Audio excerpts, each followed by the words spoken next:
बिस्मिल्लाहिर्रहमानिर्रहीम। अस्सलाम वालेकुम एवरीवन। उम्मीद करती हूँ सब लोग बिल्कुल खैरियत से होंगे। फाइनली अब मैं CS 610 की जो फाइनल टर्म की प्रिपरेशन है वो स्टार्ट करने जा रही हूँ और मैं कोशिश करूँगी कि मैं जल्द से जल्द ये सारे लेक्चर कंप्लीट कर दूँ। अपने एग्ज़ाम होने से पहले पहले आपके लिए ये प्रिपरेशन कर दूँ। आप लोगों का काम है कि वीडियो को लाजमी ऑनलाइन देखा करें। आप डाउनलोड कर लेते हो, उससे कोई फ़ायदा नहीं होता, उल्टा हमारा नुकसान होता है, टाइम वेस्ट होता है, सब कुछ वेस्ट होता है। तो इन लेक्चर्स को बनाने में बहुत ज़्यादा मेहनत होती है, लिहाजा आप इनको ऑनलाइन देखा करें और चैनल को सब्सक्राइब करना मत भूलिएगा। चैनल को सब्सक्राइब करने से आपका कोई नुकसान नहीं होने वाला, आप इसको सब्सक्राइब कर लिया करें। तो अब हम लेक्चर नंबर 19 की तरफ चलते हैं, जिसका नाम है ATM वर्चुअल सर्किट्स। अब ये 19 और 20 दो लेक्चर्स जो हैं इस वीडियो में करवाऊंगी। उसके बाद मैं 5-5 लेक्चर्स जैसे पहले करवाती थी वैसे करवाऊंगी। तो सबसे पहला हमारा टॉपिक है labels and label switching. Label के बारे में पढ़ेंगे और लेबल स्विच कैसे करता है, यानी कि एक जगह से दूसरी जगह पे स्विच कैसे करता है। An ATM network is build from interconnecting ATM switches. जैसा कि बहुत ज़्यादा कंप्यूटर को मिलाने से, जोड़ने से कंप्यूटर नेटवर्क बनता था ना, वैसे ही ATM स्विचेस को मिलाने से ATM नेटवर्क बन जाता है। उसके बाद आपने क्या करना है, ये आपसे क्वेश्चन पूछ सकते हैं VPI VCI को मॉडिफाइड कैसे करते हैं, तो ये आपने लाइन याद कर लेनी है कि ये किस तरह मॉडिफाई हो सकता है। यह शॉर्ट क्वेश्चन बन सकता है आपका। उसके बाद label rewriting, the replacement of incoming cells VPI VCI with probably different VPI VCI is called rewriting। Incoming आने वाले सेल्स को क्या करें, जो मुख्तलिफ होते हैं VPI VCI में, इनके रिप्लेसमेंट कर दी तो इससे क्या होगा, ये री राइटिंग हो गई। ATM इज दस कॉल्ड लेबल री राइटिंग और लेबल स्विचिंग सिस्टम। ये आपका क्विज है। ये जितने भी हाईलाइट्स है ना, अब हर जगह मेरे पास इतना नहीं होगा टाइम कि मैं आपको बोलती फिरूँ कि ये क्वेश्चन है, ये क्विज है। यहाँ पर जो हाईलाइट है वो तो हर हाल में आपने करना है। उसके बाद बुक की रीडिंग एक दफ़ा आपको करनी पड़ेगी। ऊपर इस स्टेटमेंट में उन्होंने हमें क्या बताया है कि ATM स्विच जो है दो कंप्यूटर्स को एक दूसरे के साथ अटैच करेगा, लेकिन उसकी ये वाली जो चीज़ होगी ना, VPI और VCI, ये दोनों एक दूसरे से अलग होंगे। तो इस चीज़ का आपने ध्यान रखना है कि कंप्यूटर के अंदर जो VP और VCI हैं वो चेंज होंगे, लेकिन जुड़े हुए किसके साथ होंगे, ATM स्विच के साथ। आगे एक एग्जांपल दी गई है, मैं इसको आप नहीं करवाऊंगी क्योंकि ये बहुत ज़्यादा लेंथी हो जाएगा। इसको आपने एक दफ़ा रीड कर लेना है, ठीक है। इतनी लेंथी आती नहीं है, इसमें से कोई क्विज आ सकता है। उसके बाद देखते हैं परमानेंट वर्चुअल सर्किट। वो वर्चुअल सर्किट जो कि चेंज नहीं होते, हमेशा के लिए रहते हैं। ATM can provide customers with virtual circuits that look that traditional least digital circuit. ये आपका क्विज बन सकता है, ठीक है। तो अब ये जो परमानेंट वर्चुअल सर्किट होते हैं इनको PVC कहते हैं। Last as long as the customer pay the periodic fee for its use. अब ये देखें, किसी कस्टमर ने, जैसा कि MS वर्ड होती है, एक्सेल होती है, माइक्रोसॉफ्ट के ये जो ओरिजिनल वाला वर्जन होता है वो पे करना पड़ता है, ठीक है। तो जब तक आपने पे किया हुआ है, कस्टमर्स ने उसके पैसे दिए हुए, तब तक वो परमानेंटली चलेगा। The forwarding table are automatically restore after power off equipment failure. अगर कोई इक्विपमेंट फेल हो जाए चलते चलते, तो उसके जो टेबल होते हैं वो क्या होते हैं, ऑटोमेटिक सेफ हो जाते हैं। यानी कि अगर इक्विपमेंट या कोई चीज़, जैसे समझ ले कंप्यूटर में आप कोई काम कर रहे हो, कंप्यूटर क्रैश हो गया, बंद हो गया या लाइट चली गई, तो उससे क्या होगा, जो डाटा आपने कुछ यूज़ किया हुआ या काम कर रहे थे वो सेफ हो जाएगा। तो इस तरह की लाइन यहाँ पे लिखी हुई है। अच्छा, उसके बाद यहाँ पे क्या करें, प्रोविजनिंग रिक्वायर्ड 2 स्टेप्स। अब ये 2 स्टेप आपके शॉर्ट क्वेश्चन में आ सकते हैं। सबसे पहले क्या करना है, डिटरमाइन अ कंप्लीट पाथ। सबसे पहले आपको एक मुकम्मल रास्ते के बारे में पता होना चाहिए, और दूसरा आपने चूज करना है VPI VCI को। पहला क्या है, मुकम्मल रास्ता पता होना चाहिए, और दूसरा है VPI VCI को आपने चूज करना है किस काम के लिए, हर ये जो ऊपर वाला पाथ है ना, इस पाथ के हर स्टेप के लिए। And figure each adjacent pair of switches. तो उसके बाद आपने पेयर्स को जो है, स्विचेस के पेयर को आइडेंटिफाई करना है। स्विच्ड वर्चुअल सर्किट, अब ये आपने ना जहन में रखना है, यहाँ पे परमानेंट वर्चुअल लिखा हुआ है। स्विच का वैसे मतलब होता है चेंज हो जाना या बदल जाना, ठीक है। तो ये किस तरह के होते हैं, most network offer dynamic connections which last for a relatively short time. बहुत से जो नेटवर्क होते हैं वो डायनामिक कनेक्शन देते हैं और शॉर्ट टाइम के लिए जो है वो चलते हैं और उसके बाद क्या हो जाता है, ख़त्म हो जाता है। अब इस चीज़ को ठीक करने, शॉर्ट टर्म जो चलता है ना काम, इसको ठीक करने के लिए क्या होगा, ATM can dynamically establish a switch virtual circuit, SVC। आपके पास ये क्वेश्चन आ सकता है, PVC और SVC में क्या फ़र्क है। तो ऊपर वाला परमानेंट चलने वाला था, ये शॉर्ट टर्म के लिए चलने वाला है। तो इस चीज़ को, और ये डायनामिक वर्ड जहाँ पे आ जाए ना, उसका मतलब है स्विच वर्चुअल सर्किट। उसके बाद क्या है, अब ये जो चीज़ें यूज़ करने के बाद क्या होगा, ये हमें अलाउ करेगा last as long as necessary and then terminated. जितनी देर के लिए आपको ज़रूरत है उसको यूज़ करो और उसके बाद क्या करो, टर्मिनेट मतलब डिलीट कर दो। उसके बाद इस्टेब्लिशिंग एन एस वी सी ऊपर हमने पढ़ा है क्या होता है, अब पढ़ना है इसको इस्टेब्लिश कैसे करना है, बनाना कैसे, या चलाना कैसे। The computer sends a connection request to the switch to which it is attached. जिसके साथ स्विच जुड़ा होगा कंप्यूटर, उसको क्या करेगा, कनेक्शन की रिक्वेस्ट करेगा कि क्या मैं आपके साथ कनेक्शन बना सकता हूँ या नहीं। Software in a switch finds a network path to the destination and sends along the connection request. सबसे पहले रास्ता ढूंढेगा, उसके बाद क्या करेगा, मैसेज सेंड करेगा। अब बाकी की ये रीडिंग जो है आपने कर लेनी, मेरा काम था बेसिकली आपको कॉन्सेप्ट क्लियर करवाना। सिग्नलिंग यानी कि सिग्नल बनाना कैसे होता है। The term signalling is use to describe communication about the network. ये आपका बन गया क्वेश्चन और MCQs कि ये वाली जो चीज़ है ना, ये ब्लैंक में दे सकते हैं और ये पूछेंगे काम क्या करता है, डिस्क्राइब करता है कम्युनिकेशन अबाउट द नेटवर्क, यानी कि नेटवर्क आपस में एक दूसरे के साथ रब्ता कैसे रख रहे हैं, इस चीज़ को बताता है। As oppose to the communication that just uses the network. अच्छा, उसके बाद यह कंप्यूटर के बारे में बता रहे हैं कि सिग्नलिंग को कैसे यूज़ करता है। Reversed VCI VPI values to communicate with a switch. VCI और VPI वैल्यू को रिवर्स कर दें तो वो सिग्नलिंग वाला जो टॉपिक है या काम है वो कर सकता है। अच्छा, उसके बाद क्वालिटी ऑफ सर्विस। सर्विस की क्वालिटी कैसी होनी चाहिए। Networks are more frequently being designed to allow specification of the quality of service required by user. Service का मतलब ही वो होता है कि आप किसी और इंसान को, जो नॉर्मली सर्विस का वर्ड यूज़ होता है, आप ऐसे काम करके दें कि वो बिल्कुल सेटिस्फाई हो जाए, कहे कि आपने जो काम मेरी रिक्वायरमेंट के मुताबिक किया है मैं उससे बिल्कुल मुतमईन हूँ।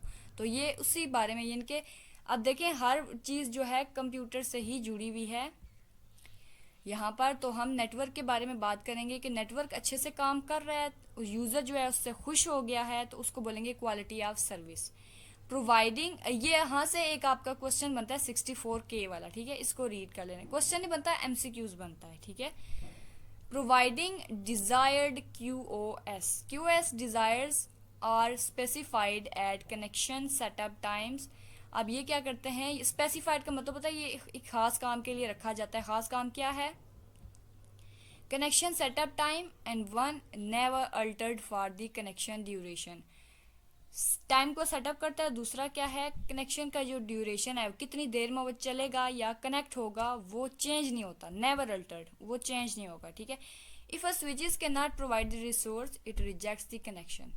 अगर रिसोर्स जो है दिया ही नहीं है तो वो क्या करेगा, कनेक्शन बनाने से ना कर देगा। And appropriate error messages return. अब ये आपका एक कॉन्सेप्ट भी बन गया, एक क्वेश्चन भी बन गया।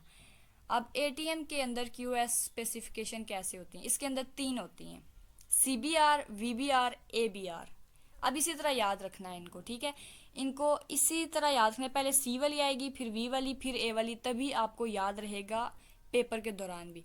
It is use to audio and video. C वाला क्या होता है, कॉन्स्टेंट बिट रेट। जो कॉन्स्टेंट मतलब जो चेंज नहीं होता, पक्का वही रहता है, ठीक है, जो वैल्यू पहली दफ़ा दे दी वही रहेगी। तो इसमें आता है ऑडियो वीडियो।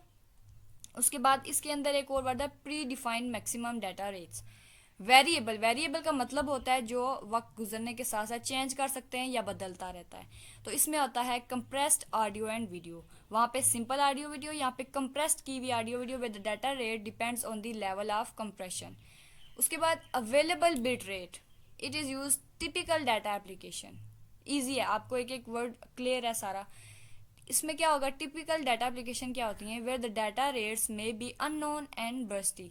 डाटा रेट के बारे में हमें कुछ खास पता नहीं होगा। And allow use of whatever bandwidth is available at a given time. उस वक्त पे आपको जो भी बैंडविड्थ दी गई है बस उसको यूज़ कर लो। इसका मतलब है आप ABR के बारे में बात कर रहे हैं। अब हमारा लेक्चर नंबर 20 आ गया, ATM and network ownership. ATM की और नेटवर्क की ओनरशिप यानी कि मालिक कौन होता है या उसको ऑन कौन कर रहा होता है। तो अब इसके बारे में हम देखते हैं। इसके साथ साथ मैं आपको एक छोटा सा रिमाइंडर दे दूं, अगर अभी तक आप वीडियो देख रहे हो तो इसका मतलब है कुछ ना कुछ आपके पल्ले पड़ रहा है। वीडियो को लाजमी लाइक किया करें, क्योंकि जब आप लाइक करते हो तो यूट्यूब का जो एल्गोरिदम है उसको पता चलता है कि ये वीडियो काम की है, इसलिए वो बाकी स्टूडेंट्स को भी ये वीडियो दिखाते हैं यूट्यूब पे। आप लोग बस देख के छोड़ देते हो, इसलिए वीडियोस को आगे रीच आउट नहीं मिलती। उसके बाद अब हम चलते हैं लेक्चर नंबर 20 की तरफ। सबसे पहला टॉपिक आता है आपका सेल्स वर्सेस पैकेट। ये आपका क्वेश्चन भी बन सकता है कि सेल क्या होता है या डिफरेंशिएट सेल्स एंड पैकेट्स। तो इसको अच्छे से देखना है। ATM designer choose cells over packet. ये आपका MCQs है। सेल को यूज करते हैं पैकेट की बजाय। क्यों करते हैं? Cells are not variable. Variable नहीं है, सेल्स वेरिएबल नहीं है। इसका मतलब क्या हो गया कि ये बदल नहीं सकते। Length and memory management for them is simpler, इनको हैंडल करना भी आसान होता है। उसके बाद variable length packet required hardware to accommodate the largest possible packet and thus to detect the end of the packet. अब ये पैकेट की बुराइयां की जा रही हैं यहाँ पर, हमारे लिए मुश्किल होता है इसको संभालना, क्योंकि ये हार्डवेयर से रिलेटेड होता है। इसके लिए कोई स्पेसिफिक हार्डवेयर लगाना पड़ता है, जैसा कि समझ लें कोई डिस्क लगानी पड़ती है। अच्छा, उसके बाद the length of time required to send a variable length packet is variable. Okay, ये मुझे भी नहीं लाइन समझ आई, मैं इसको दोबारा पढ़ के आपको समझाती हूँ। The length of time required की जो लेंथ होती है to send a variable length packet is variable. अब यहाँ पर टाइम भी वेरिएबल होता है अगर आपने वेरिएबल लेंथ पैकेट सेंड करना है। And requires complicated interrupt scheme to detect completion of the transmission. आसान लफ्जों में बताऊँ ना इसके आने का पता ना इसके जाने का पता। टाइम कितना लगेगा या कितना लग रहा है इसको डिटेक्ट करना थोड़ा सा मुश्किल होता है। अच्छा, उसके बाद QoS क्या करता है? Can't guaranteed with variable length packet as easily as it can with fixed length cell. Last line में क्या बता रहे हैं? QoS can't be guaranteed with variable length. Variable length के साथ गारंटीड नहीं कर सकता अगर वो पैकेट्स के साथ बात कर रहा है। यानी कि पैकेट वाला काम क्या था, जिसके लिए हार्डवेयर चाहिए होता है, ये इस तरह की चीज़ थी। लेकिन अगर वो फिक्स बात की जा रही हो, cell are not variable. Not variable का मतलब है कि ये चेंज नहीं होने वाले, ये फिक्स्ड है। मैं यहाँ पे फिक्स लिख देती हूँ ताकि आपको याद रहे कि ये नॉट वेरिएबल का मतलब है ये चीज़ चेंज नहीं होगी वक्त गुजरने के साथ साथ। लिहाजा जो पहले वाला सेल है उसके साथ काम करना आसान है, जबकि पैकेट के साथ काम करना मुश्किल है। पैकेट किसी भी वक्त खुल सकता है, ठीक है। ATM की स्पीड कैसे होती है? ATM designer also choose cells to meet the need for speed. ATM जिन लोगों के पास है, अगर वो कैश लेकर आते हैं तो उन्हें पता होगा कि वो किस तरह काम करता है। ATM डिज़ाइनर क्या होता है? ये डिज़ाइनर मतलब जो ATM बना रहा है, जिसने वो प्रोग्राम बनाया है, वो सिस्टम बनाया है, तो वो क्या करेगा? सेल्स को यूज़ करेगा अपना काम पूरा करने के लिए, क्योंकि वो स्पीड अच्छे से, मतलब उसकी स्पीड अच्छी है। उसके बाद ATM is design to work on fibre. WiFi के बारे में सुना होगा ना, फाइबर, तो ये उसी तार के बारे में है। But can be used with twist pair. Fibre use करता है लेकिन ट्विस्ट पेयर भी यूज कर सकता है। ये आपका क्विज बन गया। A typical port on an ATM switch operates at OC3 speed. ये बन गया जी आपका क्विज कि जो OC है उसकी स्पीड और उसके बाद 155 MB पर सेकेंड और हायर, यानी कि उसके ज़्यादा भी हो सकती है। ATM स्विच ऑपरेट करता है इस चीज़ पर, इतनी उसकी स्पीड होती है, और ये उसके MB के बारे में, या फिर इससे भी ज़्यादा हो सकता है। ATM क्रिटिक, आई होप मैंने इसको सही पढ़ा है। अच्छा, ATM is a far more expensive than typical LAN hardware. जो नॉर्मल लोकल एरिया नेटवर्क का हार्डवेयर होता है उससे ज़्यादा महंगा होता है ATM, ठीक है। जो चीज़ जितनी अच्छी होती है वो उतनी ज़्यादा महंगी होती है। Cells tax consumes 10% of network capacity. ये आपका क्विज बन सकता है, आ सकता है, ठीक है। और जो मैं बोल रही हूँ आ सकता है, उसके 90% चांसेस हैं आने के, लिहाजा इसको हवा में नहीं उड़ाना। Broadcast is inefficient and has to be simulate by sending the same message to each computer separately. Broadcast के बारे में यहाँ पे बताया गया है कि इनएफिशिएंट है, वो ठीक नहीं है। And has to be simulate by sending the same message, वही सेम मैसेज सेंड करने के लिए हमें क्या करता है? Each computer separate. तो हर कंप्यूटर को अलग अलग मैसेज सेंड करने के लिए ब्रॉडकास्ट का जो काम है थोड़ा सा हमारे लिए मुश्किल होगा। यहाँ पर देखते हैं, ATM as a single universal networking technology has only minimal provision for interoperation with each technologies. ये आपका आ सकता है शॉर्ट क्वेश्चन भी। अच्छा, एटीएम वाला जो टॉपिक होता है ना, ये कुछ लकी भी कह सकते हो या इंटरेस्टिंग भी कह सकते हो। एक तो ये टॉपिक मज़े का होता है, दूसरा पेपर में बहुत आता है। नेटवर्क ओनरशिप, अब हमारा जो इस चैप्टर का ओरिजिनल टॉपिक है ना, वो यहाँ से शुरू हुआ है 20 लेक्चर का। नेटवर्क की ओनरशिप क्या होती है? दो तरीके होते हैं जी, एक प्राइवेट नेटवर्क होता है और दूसरा मैनेजिंग प्राइवेट पब्लिक नेटवर्क, ये वाला। ठीक है, यहाँ पे मैं नंबर डाल दूँ। प्राइवेट क्या होता है? प्राइवेट का मतलब ही क्या है कि इसको हर कोई अप्रोच नहीं कर सकता। तो ये चीज़ आपने देखी, सिंगल ऑर्गेनाइजेशन और कंपनी ओन्स दिस। एक सिंगल ऑर्गेनाइजेशन यानी कि एक छोटी कंपनी या बड़ी कंपनी जिसे सिर्फ वो खुद ही कंट्रोल कर रहे हो, उसको बोलेंगे प्राइवेट नेटवर्क। ठीक है, they are often LAN technologies, normally LAN technologies को यूज़ करते हैं बिल्डिंग के अंदर। ये क्वेश्चन आपको बताने की ज़रूरत नहीं है, आपने पढ़ लेना है, ये ना हो मैं छुड़वा रही हूँ, आप इसको देखो ही ना। प्राइवेट नेटवर्क आर्किटेक्चर, आर्किटेक्चर मतलब बिल्डिंग कैसी है इसकी, ये बना कैसे है। It operates autonomously from other networks, दूसरे नेटवर्क्स के साथ खुद ब खुद काम करना शुरू करता है। इट यूजुअली इंक्लूड्स वन और few closely manage external connection, बाहर से कनेक्शन ले लेता है और उसके बाद कनेक्शन को मना भी कर सकता है। रिस्ट्रिक्ट मतलब एक्सेस को मना कर सकता है।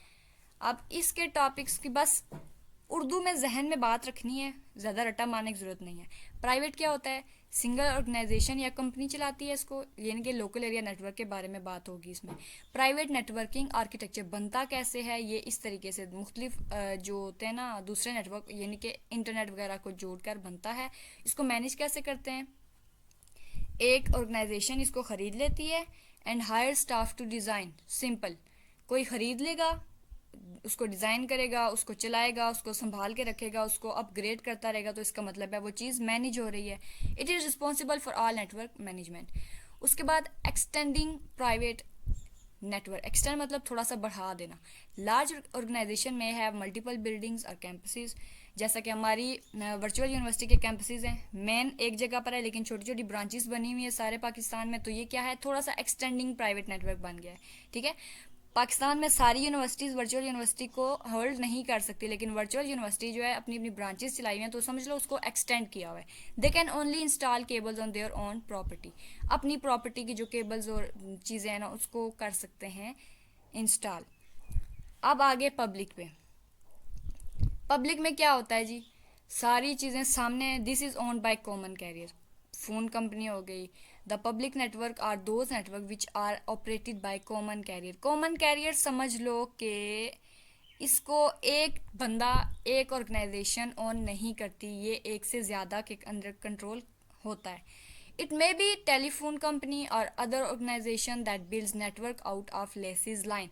आउट ऑफ लेसिस लाइन का मतलब है कि एक लिमिट से बाहर जाता है, ये नहीं है जैसा कि ऊपर था ना सिंगल ऑर्गेनाइजेशन है तो वही है, उसके अलावा और कोई नहीं। लेकिन यहाँ पर जो है डब्बे से बाहर जाकर काम कर सकते हैं। इट मे बी, अच्छा इसको पढ़ चुके हैं, multiple organisation subscribe and connect data transit public network to other organisation, यानी कि जो डाटा आपने सेव किया है, बनाया है, वो आप दूसरी ऑर्गेनाइजेशन या कंपनीज को भी सेंड कर सकते हैं और इसको एक से ज़्यादा जो है सब्सक्राइब और कनेक्ट कर सकते हैं। जैसा कि आप मेरे चैनल को एक से ज़्यादा स्टूडेंट भी सब्सक्राइब कर सकते हैं लेकिन करते नहीं हैं। एडवांटेजेस एंड डिसएडवांटेजेस, इसको देखते हैं। अब इनका फ़ायदा और नुकसान क्या है? नेटवर्क, पब्लिक नेटवर्क का फ़ायदा क्या है, प्राइवेट का फ़ायदा क्या है और आगे उसी का नुकसान, क्योंकि जो चीज़ इंसान ने बनाई है उसके फ़ायदे के साथ नुकसान भी होता है। पब्लिक का क्या है? फ्लेक्सिबल है। फ्लेक्सिबल मतलब कोई भी इसको अप्रोच कर सकता है।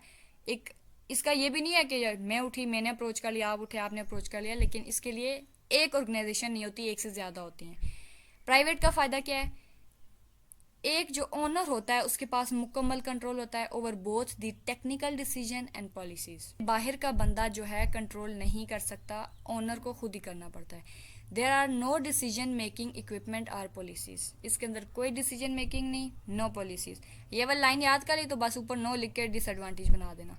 They are expensive to install and maintain, private चीज़ है तो इसको छुपा के रखना थोड़ा मुश्किल होगा, लिहाजा आपके पैसे लगेंगे। रखिएगा अपना बहुत सारा ख्याल। आई होप आज मैंने जो लेक्चर आपको करवाया है वो थोड़ा सा आपके दिमाग में बैठ गया है। मिलते हैं नेक्स्ट 21 लेक्चर में। रखिएगा तब तक अपना बहुत सारा ख्याल। अल्लाह निगहबान।